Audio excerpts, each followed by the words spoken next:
Hi. So I had a conversation with a friend of mine after a jam session a couple months ago, and he had said that he knows the pentatonic scale, but he was asking, well, what do I do with this? I know these notes, and he was playing them pretty competently, and I was, oh, you know it, and so that was, and that I kind of just sort of left it there because he was already competent with it, and I didn't really answer it very well because there's a lot you can do with the pentatonic scale. So I wanted to take an approach to sort of see if we can kind of go down a rabbit hole and do more with the pentatonic scale than just think of it from, ascending to the last note in the box pattern and then come back down. So anyways, what we end up doing is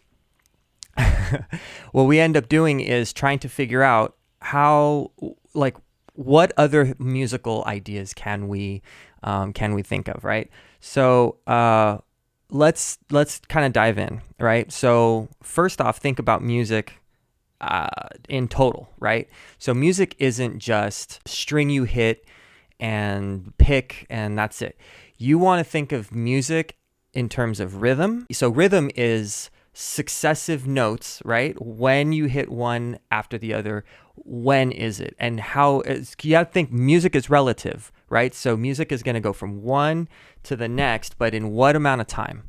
And then the other thing is that you're going to think about what note comes after that. So you can think of two successive note in same note value time-wise, but maybe they're the same note, right? So if you're playing A and another A, an eighth note later, that's gonna matter.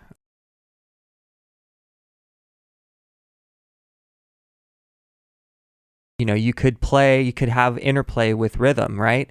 So think of quarter notes, right? So we're going to play along with a metronome, and then think of the metronome as sort of setting a standard. We're going to think of the beats as quarter notes, and then we're going to operate around that.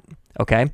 So then we're going to take quarter notes, we're going to take eighth notes, we're going to take 16th notes, and then we're going to incorporate rests. And then we're going to mess around with the rhythm a bit so that we're also incorporating syncopation, right? So the rests are important, but there's also different subdivisions, the eighths, the 16ths, etc., that when we start integrating them in, they can get really interesting stuff.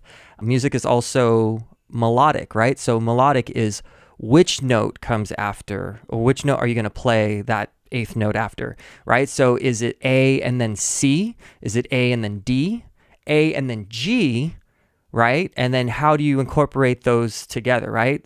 Music is relative, so you got to think about not just the notes you're playing, but why you played the note before and why you're playing the note afterwards, right? So we have melody, right? And then you think harmonically. Now we've got two notes playing at the same time, three notes playing at the same time. Which notes? Well, they're all in that pentatonic, they're on the pentatonic scale.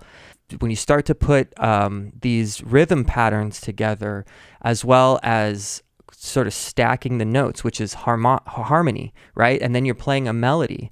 So you can really go down that rabbit hole and get a lot of really cool stuff. So by the time you end up getting to harmonic content, then you can take that harmony and then start playing with that rhythmically, right? And then you can even take that harmony and that melody, or you can add a melody component to that harmony that you added rhythm, and then now you've got something that's like a riff. Maybe it's a motif, an idea, right? So a riff is essentially, it's a repeating pattern. A motif is actually a repeating pattern that you've assigned it some meaning, right? And now you got something that you can work with, right? So we're gonna go in there. We're gonna develop. We're gonna go rhythmically, and then we're gonna go melodically, harmonically, and then we're gonna incorporate a motif, and then we're gonna go back, and then start adding other layers to it, and then. This is just thinking about what you can do, and we're going to only operate, and this is the catch, is that we're only going to operate within that one box pattern, right? So I can't use any other than the box pattern. When we go out of the box pattern, things start to get really interesting, and we'll talk about that in another video. All right, so here we go.